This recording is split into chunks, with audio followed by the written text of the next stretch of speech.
Hi hello welcome to our YouTube channel. ఈ రోజు మనం మాట్లాడుకోబోయేది ఒక్కసారి ఈ సినిమా చూస్తే మనసు పూర్తిగా కదిలిపోయేలాంటి ఒక అద్భుతమైన ప్రేమ కథ. హృదయాలను తాకే సంగీతం, కళ్ళలో నీళ్లు తెచ్చే భావోద్వేగాలు, సమాజం మధ్య ఉన్న గోడలను బద్దలు కొట్టే ఒక నిజాయితీ గల ప్రేమ. ఇది కేవలం ఒక సినిమా కాదు, జీవితంలోని నిజమైన పోరాటం అని చెప్పాలి. ఈ రోజు మనం మాట్లాడుకోబోయేది సాక్షి వైద్య హాల్ సినిమా గురించి. ఇది 2026లో విడుదలైంది. ఈ చిత్రం మలయాళం నుంచి మన తెలుగు ప్రేక్షకుల హృదయాలను కూడా గెలుచుకుందని చెప్పాలి. జానర్ వచ్చేసి రొమాంటిక్ డ్రామా అండ్ మ్యూజికల్ అని కూడా చెప్పొచ్చు. ఇందులో ప్రధాన పాత్రలు షేన్ నిగమ్, సాక్షి వైద్య. ఈ కథ మీకు ప్రేమంటే ఏమిటో, సమాజం ఎంత దూరం చేస్తుందో, కుటుంబాలు ఎంత ఒత్తిడి ఇస్తాయో అన్నీ ఒక్కసారి చూపిస్తుంది. అయితే ఈ కథలో ఉన్న సస్పెన్స్, ఎమోషనల్ ట్విస్ట్లు ఒక్కసారి మీరు విన్న తర్వాత మీ గుండె కూడా ఆగిపోతుందనే చెప్పాలి. ఇక మాటలెందుకు, డైరెక్ట్ గా స్టోరీలోకి వెళ్ళిపోదాం. కథ మొదలవుతుంది కోజికోడ్ అనే అందమైన నగరంలో. అక్కడ ఒక యువకుడు ఉంటాడు. అతని పేరు ఆసిఫ్ కడలుండి. ఆసిఫ్ సాధారణ కుటుంబం నుంచి వచ్చాడు. చదువులో పెద్దగా ఆసక్తి లేదు. అతని జీవితంలో ఏదైనా ఇష్టం ఉందంటే అది సంగీతమే, ముఖ్యంగా ర్యాప్ సాంగ్స్. అతను తన బ్యాండ్ తో కలిసి మోన్జాన్స్ అనే గ్రూప్ పేరుతో వెడ్డింగ్స్, ఫంక్షన్స్ లో పాడుతూ జీవితం గడుపుతూ ఉంటాడు. అతని స్టేజ్ నేమ్ వచ్చేసి అజ్బి. ఆసిఫ్ హృదయం చాలా స్వచ్ఛమైనది, కానీ సమాజంలో తన మతం, తన నేపథ్యం వల్ల ఎప్పుడూ కొంత దూరం ఉండాల్సి వస్తూ ఉంటుంది. ఒకరోజు ఆసిఫ్ బ్యాండ్ ఒక పెద్ద వెడ్డింగ్ ఫంక్షన్ లో పాడాల్సి ఉంటుంది. అక్కడే అతని జీవితం పూర్తిగా మారిపోతుంది. అందమైన ఒక యువతి అతన్ని చూస్తూ ఉంటుంది. ఆమె పేరు మరియా ఫెర్నాండెస్. మరియా నర్సింగ్ విద్యార్థిని. చాలా మృదువుగా, స్వచ్ఛంగా, చిరునవ్వుతో ఉండే అమ్మాయి అని చెప్పాలి. ఆమె తండ్రి ఒక క్రిస్టియన్ ప్రీస్ట్. కుటుంబం చాలా సాంప్రదాయమైనది మరియు కుటుంబం ఆమెకు ఇప్పటికే అమెరికాలో ఉన్న ఒక యువకుడితో పెళ్లి మాటలు ముగించారు. ఆసిఫ్ మరియాను చూడగానే ఆమెపై ప్రేమ పుడుతుంది.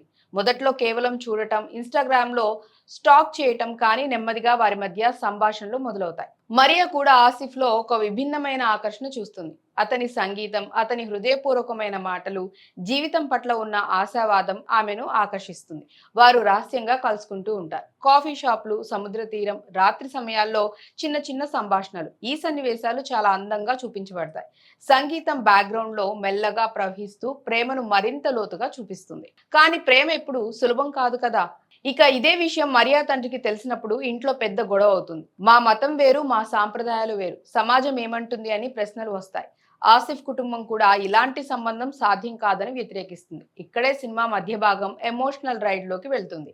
కానీ వారు రహస్యంగా కలుసుకోవడం మాత్రం మానరు. ఆసిఫ్ తన ర్యాప్ సాంగ్స్ ద్వారా మరియాకు తన ప్రేమను వ్యక్తం చేస్తాడు. ఒక్కో పాటలోనూ వారి భావాలు, కలలు, భయాలు కనిపిస్తాయి. కానీ ఒకరోజు ఒక షాకింగ్ ఘటన జరుగుతుంది. మరియా పెళ్లి ఫిక్స్ అయిన విషయం ఆసిఫ్ కు తెలుస్తుంది. అది కూడా అమెరికా నుంచి వచ్చిన ఒక యువకుడితో. మరియా ఇంట్లో ఒత్తిడి ఎక్కువవుతుంది. ఆమె తండ్రి చర్చి సభ్యులను, సమాజ నాయకులను పిలిచి ఇలాంటి సంబంధాలు మా కుటుంబానికి సరిపోవని చెప్పేస్తాడు. ఇక ఇక్కడి నుంచి కాన్ఫ్లిక్ట్స్ తీవ్రమవుతాయి. ఆసిఫ్ తన బ్యాండ్ స్నేహితుల సహాయంతో మరియాను కలవటానికి ప్రయత్నాలు చేస్తాడు. వారు ఒకసారి పారిపోవాలని కూడా ఆలోచిస్తారు. కానీ మరియా తన కుటుంబాన్ని వదిలేసి వెళ్ళలేకపోతుంది. ఆమె హృదయం ఆసిఫ్ వైపు ఉన్న తండ్రి మాట, సమాజ భయం ఆమెను బంధిస్తాయి. ఇంతలో ఒక దుర్ఘటన జరుగుతుంది. ఆసిఫ్ పై ఒక దాడి జరుగుతుంది. ఇది మతపరమైన హింసగా కనిపిస్తుంది. ఈ ఘటన తర్వాత ఇద్దరి కుటుంబాల మధ్య డిస్టెన్స్ ఇంకా పెరుగుతూ వస్తుంది. మధ్య భాగంలో చాలా ఎమోషనల్ సీన్స్ ఉంటాయి. మరియా ఆసిఫ్ తో ఫోన్ లో మాట్లాడుతూ కన్నీళ్లు కార్చటం, ఆసిఫ్ తన రూమ్ లో ఒంటరిగా కూర్చొని ర్యాప్ రాయటం, వారి స్నేహితులు ఇద్దరిని కలిపేందుకు చేసే ప్రయత్నాలు అన్ని హృదయాన్ని తాకేవే.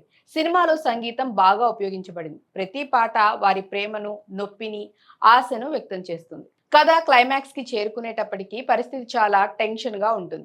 మరియా పెళ్లి రోజు దగ్గర పడుతుంది. ఆసిఫ్ తన చివరి ప్రయత్నం చేస్తాడు. అతను చర్చికి వెళ్లి అందరి ముందు తన ప్రేమను వ్యక్తం చేస్తాడు. అక్కడ ఒక భావోద్వేగపూరితమైన సీన్ జరుగుతుంది. ఆసిఫ్ తన ర్యాప్ ద్వారా మరియా కుటుంబానికి, సమాజానికి చెప్పాలనుకున్న అన్ని విషయాలు చెప్పేస్తాడు. ప్రేమకు మతం లేదు, మనుషుల మధ్య గోడలు మనమే కట్టుకున్నామని, హృదయాలు ఒకటైతే సమాజం ఏమన్నా పర్వాలేదు అని. మరియా తండ్రి మొదట్లో కోపంగా ఉంటాడు. కానీ ఆసిఫ్ మాటలు, అతని నిజాయితీ, మరియా కళ్ళలోని కన్నీళ్లు అన్నీ హృదయాన్ని కదిలిస్తాయి. ఇంతలో మరొక ట్విస్ట్ వస్తుంది. ఆ దాడి వెనుక ఉన్న నిజం బయటపడుతుంది. అది మతపరమైనది కాదు, వ్యక్తిగత కక్షతో చేసింది అని తెలుస్తుంది. ఈ విషయం తెలిసిన తర్వాత మరియా తండ్రి ఆలోచన మార్చుకుంటాడు. క్లైమాక్స్ లో ఎమోషనల్ ఇంపాక్ట్ చాలా ఎక్కువనే చెప్పాలి. మరియా తండ్రి చివరికి ఆసిఫ్ ను అంగీకరిస్తాడు. నా కూతురు సంతోషం ముఖ్యం, మతం కంటే మనుషులు ముఖ్యమని చెప్పేస్తాడు. ఆసిఫ్ మరియా ఇద్దరు ఒకరినొకరు కౌగిలించుకుంటారు. చుట్టూ ఉన్న వారంతా చప్పట్లు కొడతారు. సినిమా చివర్లో ఒక అందమైన సంగీత సన్నివేశంతో ముగుస్తుంది. వారి పెళ్లి జరుగుతుంది. కానీ అది సాంప్రదాయంగా కాకుండా ఇద్దరి కుటుంబాలు కలిసి జరిపే ఒక సరికొత్త రీతిలో అని చెప్పాలి. చివరి సీన్ లో ఆసిఫ్ మరియా ఇద్దరు సముద్ర తీరంలో నడుస్తూ భవిష్యత్ గురించి మాట్లాడుతూ కనిపిస్తారు. వారి ముఖాల్లో సంతోషం, ఆశ, కొత్త జీవితం పట్ల ఉత్సాహం కనిపిస్తాయి. ప్రేమకు మతం లేదు, కులం లేదు. సమాజం ఏర్పాటు చేసిన గోడలు లేవు. నిజమైన ప్రేమ ఉంటే ఏ అడ్డంకులైనా దాటేస్తుంది. కానీ అదే సమయంలో కుటుంబం, సమాజం భావాలను కూడా గౌరవించాలి. రెండింటి మధ్య సమతుల్యం ఉంటేనే జీవితం అందంగా ఉంటుంది. ఈ సినిమా మనకు చెప్పేది హృదయాలు కలిస్తే సమస్యలు కరిగిపోతాయి అని. సో ఫ్రెండ్స్, ఇది సాక్షి వైద్య హాల్ సినిమా మీకెలా అనిపించింది కామెంట్స్ లో చెప్పండి. ఏ సీన్ మీకు బాగా నచ్చిందో కూడా కామెంట్ చేయండి. అండ్ అలాగే ఈ వీడియో నచ్చితే మా ఛానల్ని లైక్ చేయండి, షేర్ చేయండి, సబ్స్క్రైబ్ చేసుకోవటం మర్చిపోవద్దు. బాయ్.